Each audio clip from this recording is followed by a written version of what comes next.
ओम नमो भगवते वासुदेवाय। तो आज हम लोग श्रीमद् भागवतम के इस तृतीय स्कंद के 11वें अध्याय का 28वां श्लोक लेते हैं।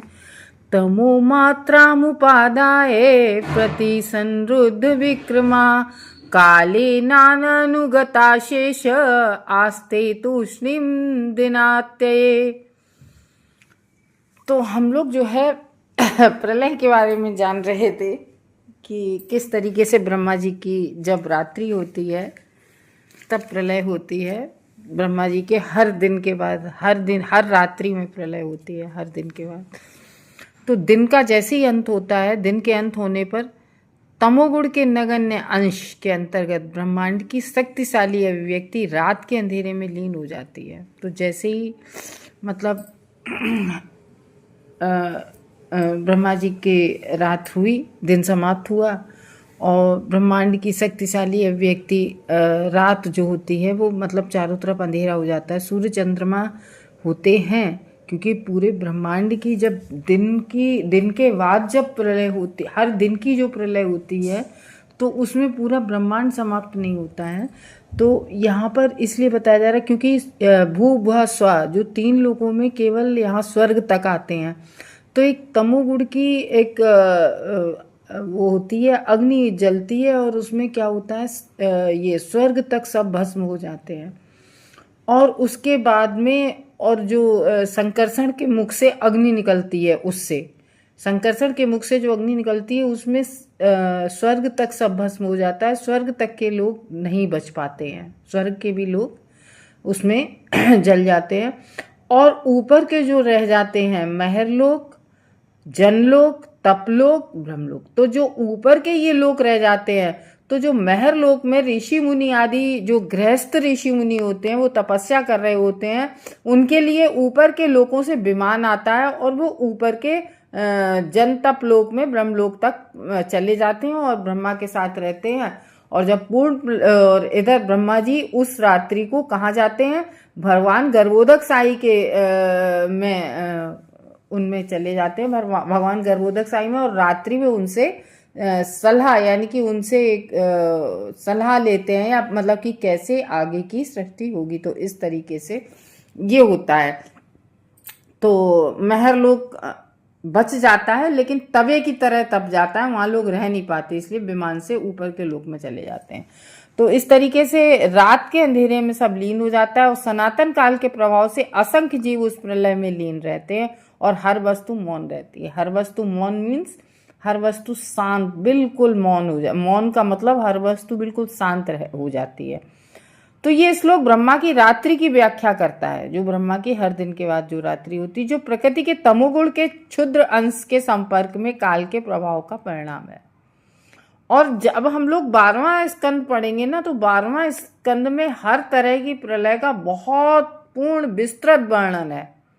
उसमें हम लोग जानेंगे जैसे गर्भोदक साई विष्णु यानी कि भगवान की जो कथाएं हैं, भगवान की जो लीलाएं हैं, वो तो ब्रह्मा भी नहीं जान पाए। क्यों? क्योंकि ब्रह्मा जी भी नहीं पूरी तरह जान पाए, क्योंकि ब्रह्मा जी का भी तो भगवान गर्भोदक साई विष्णु पुरुष अवतार, उनके गर्भोदक साई विष्णु से ही उनका नाभि से उनका वो प्राकट्य हुआ। और जब ब्रह्मा जी के 4 पुत्र सनत सनंदन सनत कुमार 4 पुत्र हुए और चारों पुत्रों ने कह दिया, क्योंकि ब्रह्मा जी को तो सृष्टि बढ़ानी थी, उन्होंने ये अपने 4 पुत्र पैदा किए, सनत सनंदन सनत कुमार सनातन। इन लोगों ने मना कर दिया कि हम ब्रह्मचारी रहेंगे आजीवन। लो, तो ब्रह्मा जी को गुस्सा आया, तो ब्रह्मा जी की जैसे ही भ्रकुटी टेढ़ी हुई, उन भ्रकुटी से रुद्र अवतरित हुए। रुद्र यानी कि शंकर भगवान रुद्र का अवतार हुआ। तो जब प्रलय पूर्ण होती है तब शंकर जी फिर अपना तांडव नृत्य करते हैं, जब पूर्ण प्रलय होती है। तो इस तरीके से होता है। तो प्रकृति के तमोगुण के क्षुद्र अंश के संपर्क में काल के प्रभाव का परिणाम है। और इसीलिए जो तीनों देवता क्या होते हैं कि जो विष्णु है वो सतोगुण के हैं और ब्रह्मा जी रजोगुण के, क्योंकि उन्हें सृष्टि करनी होती है तो रजोगुण में रहना पड़ता है। और शिव जी जो है वो तमोगुण। तो तीनों लोगों का प्रलय तमस के अवतार रुद्र द्वारा लाया जाता है। तीनों का किसके द्वारा? रुद्र के द्वारा। तमस, क्योंकि वो तांडव करते हैं, फिर प्रलय होती है। जो सनातन काल की उस अग्नि के द्वारा प्रदर्शित होता है जो तीनों लोकों में प्रज्वलित रहती है, यानी कि तीनों लोग जल के भस्म हो जाते हैं, भू भुआ स्वा, पाताल लोक, मृतलोक और स्वर्ग लोक, ये तीनों ये कहलाते हैं। असंख्य जीव उस प्रलय में लीन हो जाते हैं जो परमेश्वर की शक्ति के दृश्य पर पटाक्षेप जैसी प्रतीत होती है, और इस तरह हर वस्तु मौन हो जाती है। तो अंधकार का जो नगण्य अंश मात्र है, यानी कि सारे तमोगुण का नहीं होता है, कुछ मात्रा में तमोगुण को स्वीकार कर उसकी अभिव्यक्ति से सारी शक्ति रोककर नित्य काल के द्वारा विलीन असंख्य जीव विलीन हो जाते हैं, क्योंकि दिन का अंत हो जाता है और मौन होकर सब स्थित हो जाते हैं। तो जो संकर्षण भगवान है उनके मुंह से अग्नि निकलती है और सभी स्वर्ग तक के ग्रहों को घेर लेती है ये अग्नि। और क्योंकि दिन समाप्त हो जाता है ना, तो माइक लीला नहीं होती, यानी कि जो माया की लीला होती है वो भी मौन हो जाती है। इसलिए यहाँ कहा गया है कि इस तरह से हर वस्तु मौन हो जाती है, क्योंकि माइक लीला भी बंद हो जाती है। ये है 28वें में। 29वें श्लोक में क्या बता रहे हैं? तमेवान वापि धीयन्ते लोका भूराद्यस्त्रया निशायाम अनुवृत्तायाम निर्मुक्त शशि भास्करम। तो जब ब्रह्मा की रात शुरू होती है, दिन समाप्त हुआ, रात शुरू होती है, तो तीनों लोग दृष्टिगोचर नहीं होते। तीनों लोग भूभुआ स्वा, यानी कि पाताल से लेके पृथ्वी और ऊपर वो क्या नाम स्वर्ग लोक तक, ये तीनों लोग भूभुआ स्वा, ये तीनों लोग कहीं दृष्टिगोचर नहीं होते हैं। और सूर्य और चंद्रमा जो होते हैं वो तेज विहीन हो जाते हैं, यानी कि सूर्य और चंद्रमा तो होते हैं लेकिन उनका वो तेज विहीन हो जाते हैं। कैसे हो जाते हैं? जैसे अग्नि जल रही है और अग्नि से कोई प्रकाश छीन ले, अग्नि की प्रकाश तो फिर वो अग्नि रह जाएगी। इसी तरीके सूर्य चंद्रमा होते हैं लेकिन उनकी रोशनी, उनकी उष्मा, उनका प्रकाश सब समाप्त हो जाता है। जिस तरह की सामान्य रात्रि के समय हो जाए, तो वो सामान्य रात्रि की तरह से होता है। तो इसमें बता रहे हैं प्रलय के समय सूर्य रहेगा पर सूर्य का प्रकाश गायब हो जाएगा। कब? जब ब्रह्मारी की रात्रि होगी तब। जो भू भुआ स्वा, ये तीनों लोग चंद्र और सूर्य से बिल्कुल रहित हो जाते हैं और फिर अंत में ये दोनों भी प्रलय में लीन हो जाते हैं।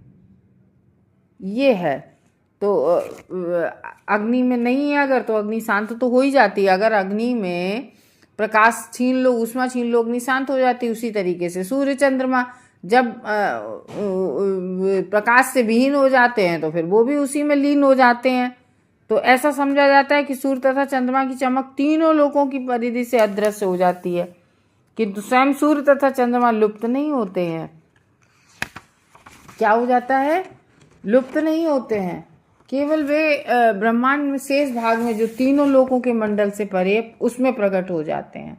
तीन मंडल यानी कि ऊपर के, इनमें प्रकाश रहता है। इनका नीचे स्वर्ग लोक, इधर स्वर्ग भूभुआ स्वा, इन तीनों लोकों में स्वर्ग पाताल मृत्यु लोक, यहाँ पर इन तीनों लोकों में तो समाप्त हो जाती है। लेकिन ऊपर के जो होते हैं जनलोक, तपलोक, महरलोक, यहाँ अंधेरा नहीं होता है क्योंकि वहाँ प्रलय भी नहीं होती है। तो वहाँ शेष भाग में ये बने रहते हैं, मंडल से परे वहाँ प्रकट हो जाते हैं। तो प्रलयग्रस्त भाग सूर्य की किरणों या चंद्रमा की चमक से विहीन रहता है, सर्वत्र अंधकार रहता है और जल भर जाता है सब में।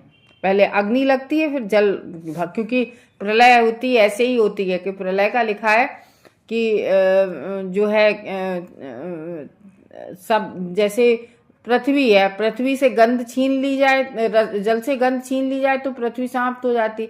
तो इसी तरीके से हर चीज से जल से स्वाद छीन लिया जाए तो जल, तो इसी तरीके से सब चीजें छीनती चली जाती हैं और प्रलय हो जाती है और बहुत इतना सूखा पड़ता है, अग्नि होती है, सब जल के भस्म हो जाता है। फिर बहुत तेज बारिश होती है, बहुत तेज बारिश होती है, उस बारिश से पूरा ब्रह्मांड सब भर जाता है। ऐसे पूर्ण प्रलय होती है। उसमें 12वें स्कंद में इस समय सुबह प्रभु जी 12वां स्कंद ही पढ़ा रहे हैं, प्रलय का ही चल रहा है इसलिए हमें पता है। तो सर्वत्र अंधकार रहता है और जल भरा रहता है और न रुकने वाली वायु चलती रहती है। और जो वायु जो है वो ऐसी तेज गति से चलती रहती है। हवा, अंधेरा पड़ा है, जल भरा है चारों तरफ, जल के सब भस्म हो गया, जल भर गया और ऐसी वायु चलती रहती है, खूब तेज वायु चलती रहती है, जो वायु रुकती नहीं है। ये बता रहे हैं अपन है ना 30वां और कर ले। त्रिलोक्याम दह्यमानायाम शक्त्या संकर्षणाग्निनः यात्युमुष्णाम महर्लोका जनम भृग्वादयोर्दितः। त्रिलोक्याम, जब तीनों लोकों के मंडल, भूपाशा, जब तीनों लोकों के मंडल दह्यमानायाम क्या हो जाते हैं, दह्यमानाम यानी कि प्रज्वलित हो जाते हैं। कैसे? शक्त्या, शक्ति के द्वारा प्रदर्शित हो जाते। किसकी शक्ति के द्वारा? संकर्षणम, संकर्षण के मुख से जो अग्नि निकलती है, संकर्षण का जो मुखारविंद होता है, उनकी अग्नि प्रज्वलित होती है उसकी शक्ति के द्वारा। अग्नि ना, आग से यान्ति हो जाते हैं, उष्मणा ताप से तप जाते हैं। क्या तप जाते हैं? महरलोकात, महरलोक ताप से तप जाता है। और जनलोक भृगु मुनि, जो भृगु मुनि आदि तपस्या करते होते हैं इत्यादि आदिता, वो पीड़ित होते हैं उस अग्नि से, तो उनके लिए विमान आता है। जो मुनि लोग होते हैं, भृगु जैसे मुनि, वो महरलोक में सब तपस्या कर रहे होते हैं, यानी कि इसलिए भृगु मुनि का नाम लिया गया, जो भृगस्थ मुनि होते हैं। तो ये इसमें बता रहे हैं कि इस तरीके से वही बता रहे हैं कि संकर्षण के मुख से जब अग्नि निकलती है, अग्नि के कारण फिर वो प्रलय हो जाती है, सब जल के भस्म हो जाता है, तो महरलोक तप जाता है, स्वर्ग तक तो सब खत्म हो जाता है, स्वर्ग के लोग नहीं बच पाते।